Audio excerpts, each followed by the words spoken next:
తెలియని ఫుడ్ రెస్టారెంట్కి వెళ్ళి బిర్యానీస్ ఇవన్నీ ట్రై చేయాలంటే కొంచెం టెన్షన్ అవుతుంది. Hi guys, welcome back to మన యూట్యూబ్ ఛానల్. ఈరోజు మనం డెలిషియస్ ఫ్యామిలీ రెస్టారెంట్ అనే ఈ చిన్న రెస్టారెంట్ మనం వచ్చామన్నమాట. దీని అడ్రస్ డీటెయిల్స్ అని నేను లాస్ట్లో చెప్తాను, వీడియో చివరికి చూడండి. ఇక్కడ మెనూ చూస్తే ఇక్కడ చాలా రకాల స్టార్టర్స్, బిర్యానీస్ చాలా దొరుకుతాయి. ఈ రోజు అయితే మనం మటన్ ఫ్రై పీస్ బిర్యానీ తీసుకున్నాం అనమాట. ఇదైతే మనకు లుకింగ్ వైజ్ ఇలా ఉంది. లుకింగ్ వైజ్ అయితే బాగుంది. ఫస్ట్లో టెన్షన్ పడ్డాం, ఇక్కడ వెళ్దామా వద్దా తెలియంది, బాగుంటుందో బాగోదో అనుకున్నా. సరే వ్లాగ్ అయితే తీస్తున్నాం కదా, ట్రై చేద్దాం అని వచ్చేసాం అనమాట. ఇంకా దీని కాస్ట్ విషయం ఇవన్నీ నేను లాస్ట్లో చెప్తాను కంపల్సరీ.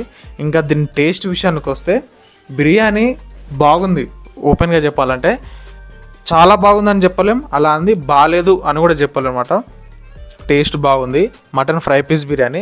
నాకు తెలిసి వీళ్ళు బిర్యానీస్ అన్నిటికీ కామన్ రైస్ ఇచ్చి పైన కర్రీ లాగా ఆ ఫ్రై పీస్ అయితే ఫ్రై పీసు, లేదంటే దమ్ బిర్యానీ అయితే దమ్ బిర్యానీ ఇలా ఇస్తారనుకుంటా. టేస్ట్ విషయానికి వస్తే మాకైతే బిర్యానీ నచ్చింది, ఓకే పర్లేదనమాట. యావరేజ్ కూడా కాదు, యావరేజ్ కంటే కొంచెం పైననే.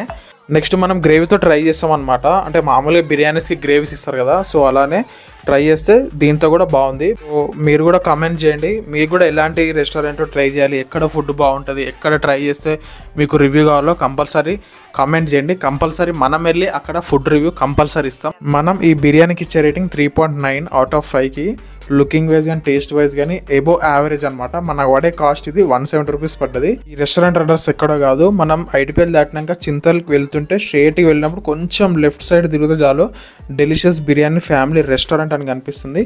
ఈ వీడియో నచ్చితే కంపల్సరీ లైక్ చేయండి, మన ఛానల్ని సబ్స్క్రైబ్ చేసుకోవడం మర్చిపోకండి.